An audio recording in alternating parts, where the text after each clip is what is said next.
নমস্কার বন্ধুরা, dolirrondhanshala সবাইকে স্বাগত। আজকে তোমাদের সাথে শেয়ার করব তরমুজের খোসা দিয়ে দারুণ একটা নিরামিষ রেসিপি। আর এই প্রচণ্ড গরমে আমরা কিন্তু সবাই তরমুজ খেয়ে থাকি, আর তরমুজটা খেয়ে আমরা তরমুজের খোসাটা ফেলে দিই।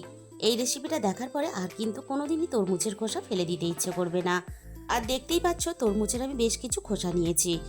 সকালবেলায় আমরা প্রত্যেকেই কিন্তু রুটি বা মুড়ি টিফিন করে থাকি, আর এই রুটি বা মুড়ি টিফিনের জন্য একটা তরকারি করে থাকি। আর তরমুজের খোসা ফেলে না দিয়ে এই রুটি বা মুড়ির সাথে এই তরমুজের খোসার একটা নিরামিষ রেসিপি তোমরা বানিয়ে নিতে পারো। আমি এখানে বেশ কিছু তরমুজের খোসা নিয়ে নিয়েছি। এবার আমি তরমুজের খোসাগুলো কেটে নেব। আর রেসিপিটা কেউ কিন্তু স্কিপ করে দেখো না, তাহলে আমি রান্নাটা কিভাবে করেছি সেটা কিন্তু বুঝতে পারবে না। আর রান্নাতে আমি কি কি মশলা দিলাম সেটাও কিন্তু বুঝতে পারবে না। আমি যেভাবে রান্নাটা করেছি এইভাবে যদি রান্নাটা না হয় তাহলে কিন্তু খেতে ভালো লাগবে না। আর আজকে আমি যেভাবে রান্নাটা করেছি এইভাবে রান্না করে কাউকে যদি খাও তাহলে কিন্তু সে বুঝতেই পারবে না যে তুমি তরমুজের খোসা দিয়ে এই রান্নাটা করেছো। আমি তরমুজের খোসাটা পাতলা করে ছাড়িয়ে নিলাম। কাটার সুবিধার জন্য আমি প্রথমে সরু করে ফালি করে কেটে নেব। এবার আমি ছোট ছোট ডুমো করে কেটে নেব। সবগুলো তরমুজের খোসা ঠিক একইভাবে আমি কেটে নেব। তরমুজের সমস্ত খোসা আমি দেখো কেটে রেডি করে নিয়েছি। আর তরমুজের খোসাগুলো দেখো ঠিক এরকম ছোট ছোট করে কেটে নিতে হবে, তাহলে আলুর সাথে খুব সুন্দরভাবে খুব সহজেই গলে যাবে। এবার আমি তরমুজের খোসাগুলো ভালোভাবে ধুয়ে নেব। আর এই রান্নার জন্য আমি এখানে মাঝারি সাইজের একটা বড় আলু ছোট ছোট ডুমো করে কেটে নিয়েছি। ঠিক তরমুজের খোসার মতোই ডুমো করে ছোট করে কেটে নিয়েছি। আর যেহেতু নিরামিষ রান্না তাই অল্প একটু কাঁচা ভেজানো ছোলা দিয়ে রান্নাটা করলে খেতে ভালো লাগবে। ছোলাটা আমার দুদিন আগে ভেজানো ছিল তাই অঙ্কুরটা বেরিয়ে গেছে। তোমরা যখন রান্নাটা করবে একদিন ছোলাটা ভিজিয়ে রেখে রান্নাটা করতে পারো। তাহলে চলো রান্নাটা আমি কিভাবে করেছি এবার সেটা দেখে নেওয়া যাক। প্রথমে আমি এই রান্নার জন্য একটা মশলা বানিয়ে নেব। কড়াইটা হালকা একটু গরম করে নিয়ে আমি কড়াইয়ের মধ্যে 1 চামচ গোটা জিরে দিয়ে দিলাম। জিরেটা আমি হালকা একটু নাড়াচাড়া করে ভেজে নেব, জিরে থেকে সুন্দর গন্ধ বেরোনো পর্যন্ত। জিরেটা আমি বেশ ভালোভাবে ভেজে নিয়েছি, এবার কড়াই থেকে নামিয়ে নেব। এবার আমি কড়াইয়ের মধ্যে প্রয়োজন মতো সর্ষের তেল দিয়ে দিলাম। আমি রান্নাটা সর্ষের তেলে করব, আর টিফিনের তরকারি তাই সর্ষের তেল ছাড়াও কিন্তু তোমরা এই রান্নাটা সাদা তেলেও করতে পারো। তেলটা আমি প্রথমে খুব ভালোভাবে গরম করে নিয়ে কড়াইয়ের চারিদিকে একটু লাগিয়ে দিলাম। এবার আমি তেলের মধ্যে ফোড়নে দিয়ে দিলাম অল্প একটু পাঁচফোড়ন। আর পাঁচফোড়নের সাথেই আমি একটা শুকনো লঙ্কা কুচি দিয়ে দিলাম। আর ফোড়নে কিন্তু পাঁচফোড়নটাই ব্যবহার করার চেষ্টা করবে, তাহলে রান্নার স্বাদ আর গন্ধ দুটোই খুব ভালো লাগবে। এবার আমি ফোড়নটাকে নাড়াচাড়া করে বেশ ভালোভাবে একটু লালচে করে ভেজে নেব। ফোড়নটাকে আমি বেশ ভালোভাবে ভেজে নিয়েছি। এবার আমি কেটে রাখা আলুগুলো ভাজার জন্য তেলের মধ্যে দিয়ে দিলাম। আর আলুর পরিমাণটা অবশ্যই নিজেদের প্রয়োজন মতো ব্যবহার করবে। এবার আমি একটু সময় নিয়ে আলুগুলো নাড়াচাড়া করে বেশ ভালোভাবে লালচে করে ভেজে নেব। আর নিরামিষ তরকারি হোক বা আমিষ তরকারি, আলু যদি একটু ভালোভাবে ভেজে নেওয়া হয় তাহলে আলুগুলো খুব সুন্দরভাবে গলে যাবে, আর তার জন্য কিন্তু রান্নার স্বাদটা অনেক বেশি ভালো হবে। মিনিট 5-6 মতো নাড়াচাড়া করে আলুগুলো আমি বেশ ভালোভাবে ভেজে নিয়েছি। আর আলুর গায়ে দেখো একটা সুন্দর ভাজার কালার চলে এসেছে। এবার আমি ভেজানো কাঁচা ছোলাটা দিয়ে দেব।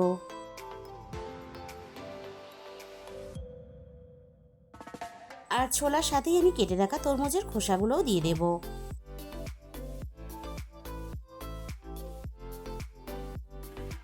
এবার আমি দিয়ে দেব রান্নার স্বাদ মতো লবণ।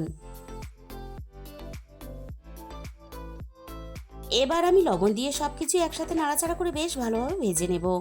3-4 মিনিটের মতো আমি নাড়াচাড়া করে সবকিছু একসাথে ভেজে নিয়েছি। সবকিছু একসাথে ভালোভাবে নরম হওয়ার জন্য কড়াইটা একটু ঢাকা দিয়ে দিলাম।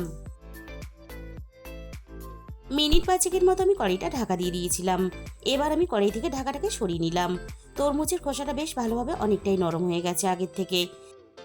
আবারও আমি সবকিছু একসাথে নাড়াচাড়া করে আরও একটু ভালোভাবে ভেজে নেব।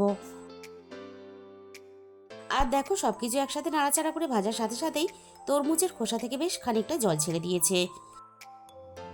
আবারও আমি কড়াইটা একটু ঢাকা দিয়ে দিয়েছিলাম জলটা একটু টানিয়ে নেওয়ার জন্য।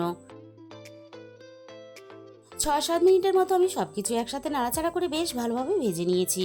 আর তরমুজের খোসাগুলো বেশ আগের থেকে আরও ভালোভাবে নরম হয়ে গেছে। এবার আমি এক একে রান্নার গুঁড়ো মশলাগুলো দিয়ে দেব। প্রথমে আমি দিয়ে দিলাম রান্নার প্রয়োজন মতো 1/2 চামচ হলুদের গুঁড়ো। আর এই রান্নাতে কিন্তু আমি কোনো রকম লঙ্কার গুঁড়ো ব্যবহার করব না, তাই রান্নার কালারটা একটু সুন্দর আসার জন্য আমি অল্প একটু দিয়ে দিলাম কাশ্মীরি লঙ্কার গুঁড়ো। কারণ এই রান্নাটা খুব বেশি কিন্তু ঝাল হলে খেতে ভালো লাগবে না। আমি এখানে ঝাল হিসাবে ফোড়নের ঝালটা ব্যবহার করলাম, আর পরে আমি ঝালের জন্য অল্প একটু কাঁচা লঙ্কা ব্যবহার করব। এই রান্নাটা একটু মিষ্টি মিষ্টি হলে তবেই খেতে ভালো লাগবে। আর সকালে টিফিনের তরকারি কিন্তু খুব বেশি ঝাল হলে খেতে ভালো লাগে না, তবে ঝালের পরিমাণটা অবশ্যই নিজেদের স্বাদ মতো ব্যবহার করবে। আবারও আমি সব কিছু একসাথে নাড়াচাড়া করে বেশ ভালোভাবে কষিয়ে নিলাম। মিনিট 5-এর মতো আমি কষিয়ে নিয়েছি, এর থেকে আর বেশি কষানোর দরকার নেই। সব কিছু ভালোভাবে সিদ্ধ হওয়ার জন্য আমি রান্নার মধ্যে প্রয়োজন মতো জল দিয়ে দিলাম। এবার আমি সব কিছু একসাথে নাড়াচাড়া করে বেশ ভালোভাবে মিশিয়ে দেব আর রান্নাটা একটু হালকা ফুটে ওঠার জন্য অপেক্ষা করব। রান্নাটা হালকা ফুটে উঠেছে, এবার আমি ঝালের জন্য 2টো চেরা কাঁচা লঙ্কা দিয়ে দেব। আর কাঁচা লঙ্কার সাথেই আমি স্বাদের ব্যালেন্সের জন্য অল্প একটু চিনি দিয়ে দিলাম। আর চিনিটা কিন্তু অবশ্যই ব্যবহার করবে, তবেই কিন্তু রান্নাটা খেতে ভালো লাগবে। আবারও আমি সবকিছু একসাথে নাড়াচাড়া করে বেশ ভালোভাবে মিশিয়ে দিলাম। এবার আমি কড়াইটা ঢাকা দিয়ে ভালোভাবে রান্নাটা হতে দেব। মিনিট 15-এর মতো আমি রান্নাটা করে নিয়েছি। এবার আমি কড়াই থেকে ঢাকাটাকে সরিয়ে নিলাম। এবার আমি রান্নাটা একটু নাড়াচাড়া করে দেখে নেব সবকিছু বেশ ভালোভাবে সিদ্ধ হয়েছে কিনা। তরমুজের খোসাও বেশ ভালোভাবে সিদ্ধ হয়ে গেছে, আর তার সাথে সাথে আলু ছোলা সবকিছুই সিদ্ধ হয়ে গেছে। কয়েকটা আলু আর তরমুজের খোসা আমি একটু খুন্তি দিয়ে ভেঙে দেব, তাহলে রান্নাটা একটু মাখা মাখা হবে। আর ভেজে রাখা জিরেটা আমি মিহি করে গুঁড়ো করে নিয়েছিলাম, এবার আমি রান্নার মধ্যে দিয়ে দিলাম। জিরের সাথেই আমি অল্প একটু গরম মশলার গুঁড়ো দিয়ে দিলাম। তরমুজের খোসা ফেলে না দিয়ে এইভাবে কিন্তু মুড়ি বা রুটির সাথে খাওয়ার জন্য সকালে টিফিন হিসাবে এই তরকারিটা বানিয়ে নিতে পারো। আমি তোমাদের কাছে রিকোয়েস্ট করব, তরমুজের খোসা ফেলে না দিয়ে একদিন হলেও তোমরা এইভাবে বানিয়ে দেখো, খেতে কিন্তু যথেষ্ট ভালো হয়। তাহলে বন্ধুরা, আজকের এই রেসিপিটা ভালো লাগলে ভিডিওতে একটা লাইক করে দিও আর নিজেদের বন্ধুদের মধ্যে শেয়ার করে দিও। আর কমেন্টের মাধ্যমে জানিও তোমাদের কেমন লাগলো।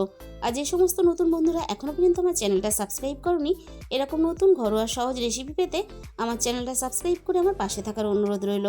আর পাশে থাকা বেল আইকনটা ক্লিক করে অল করে দিও, তাহলে আমি যখনই কোনো নতুন রেসিপি আপলোড করব সবার আগে তোমার কাছে পৌঁছে যাবে। রেসিপিটা দেখার জন্য তোমাদের সবাইকে অসংখ্য ধন্যবাদ।